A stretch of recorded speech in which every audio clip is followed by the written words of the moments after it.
maybe if we had a sporting director, let's say Edu was still there. Yep. Edu had the authority and the gravitas and the reputation and the influence within the club to say, listen, there's 3 days left of the transfer window. I know this is not ideal. None of the solutions that we want long-term are out there, but we're in a position where we have to do something. We cannot do nothing. Maybe you do something mad that nobody would have liked on January 1st, but you go and get Marcus Rashford on loan for the rest of the season. Seems Or to be going Alvaro okay. Morata or Something. Asensio or anyone. Exactly. Asensio and Rashford combining for goals for Aston Villa at the weekend.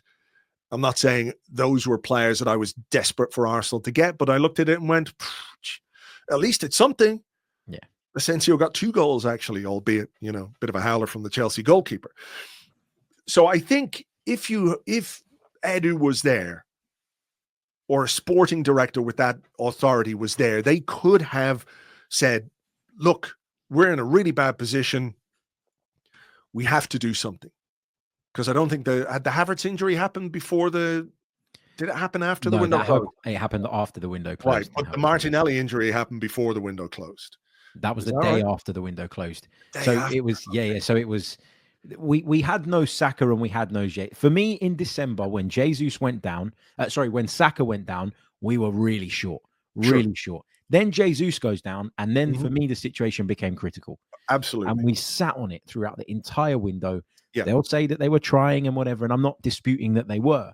But clearly, they never got to a point where they felt that it was right to go and take a bit of a risk and a bit of a gamble. And, you know, it's what you said about, you know, Rashford and Asensio. Would I have sat here during January going, you need to go and get one of those 2? No. But it debunks the myth that there was nobody out there that could have impacted. Sure. And that's the problem I think people have with it. Sure. And that's what I mean. I think we lacked that person at the top of the club to say, well, okay, Mikel, maybe you don't really like this player, but you're getting him.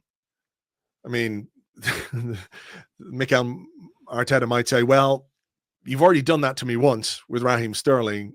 Don't do it again, because now I've got 2 players I don't like. But you know what I mean? You know, I think that figure of authority was missing. I think that figure of authority, or at least, you know, somebody who is publicly in the job, responsible for whether it's going to be a sporting director or whether it's going to be a director of football or a football director or whatever.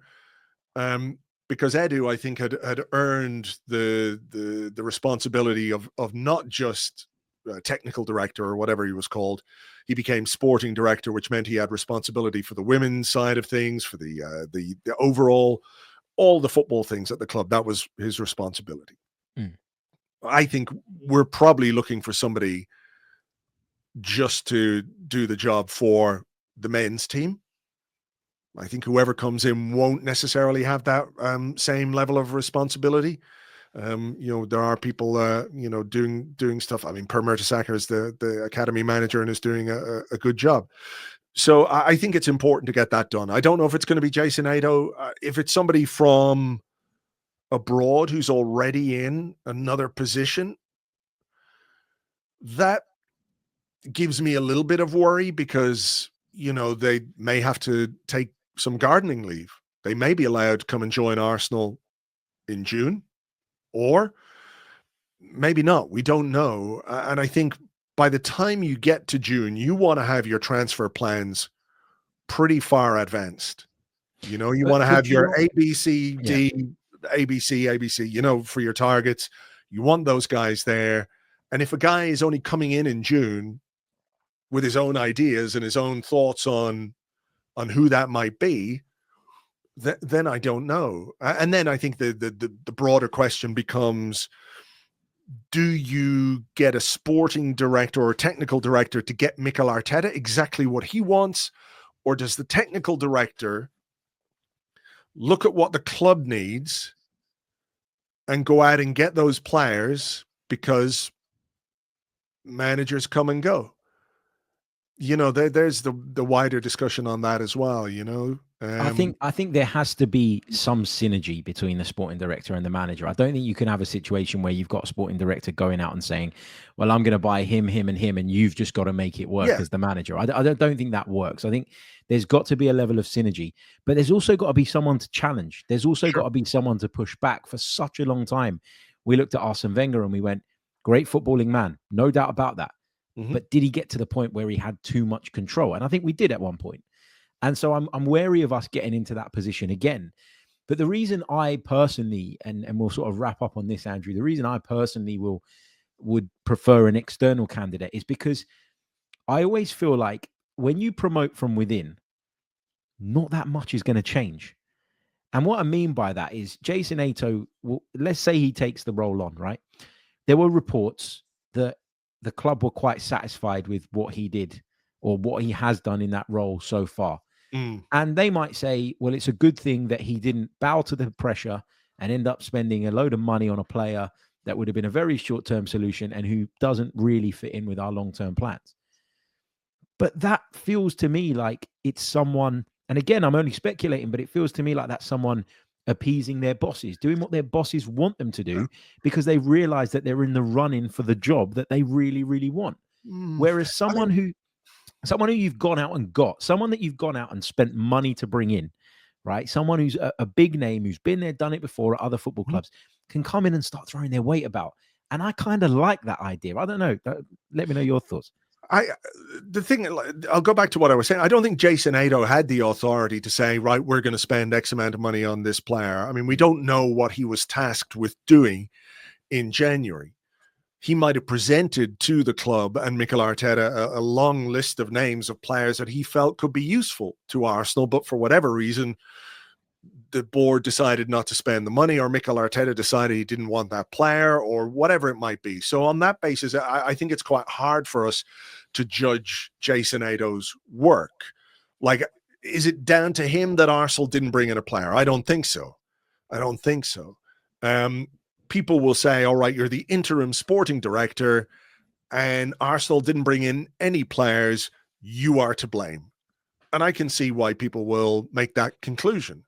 We don't know, for example, and I'm not saying this is the case, but maybe Jason Ayto has done quite a bit of groundwork on some players who we might bring in the summer. Some of that work could have been done in January. They said, right, there's a very good player. There's a very good player. There's a very good player. We'll explore those options. They're not right for January, but we could, we can have a look at that when the summer comes around. I know exactly what you're saying, though, about somebody who comes in with a bit of authority, with a bit of personality, with a bit of a reputation. It's important that that person works well with Mikel Arteta and can get along with Mikel Arteta. My understanding is that the club have had sort of external consultants doing the interviews or going through the process where they've been assessing the candidates and maybe interviewing candidates. I don't know who's had interviews or who hasn't had interviews, but they've had like an external consultancy, a recruitment consultancy company, overseeing that process for them as well. So there's certainly something going into this. I don't know if it'll be Jason Ayto. I think it might be because of some of the things that Mikel Arteta has said. I just want the best guy for the job. I just want the best guy for the job, whoever it is. And if it's Jason Ayto, we'll find out in the summer or not. If he gets the job and we have a blinding summer, we're all going, okay, fair play. That guy, he's an up-and-comer. So we've all got to start somewhere. Monchi had to start somewhere. He had to get a job somewhere. And, we'll see how it goes. I think what's fascinating about this, though, is that this is such a big summer.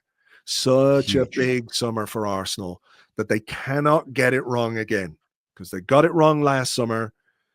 You can argue about whether they got January wrong, if that makes sense. I think we should have done something. I think we had to do something, and we've made life much more difficult for ourselves by not doing it. But I understood the difficulties of the market, but I still think we should have done something. But they cannot get next summer wrong.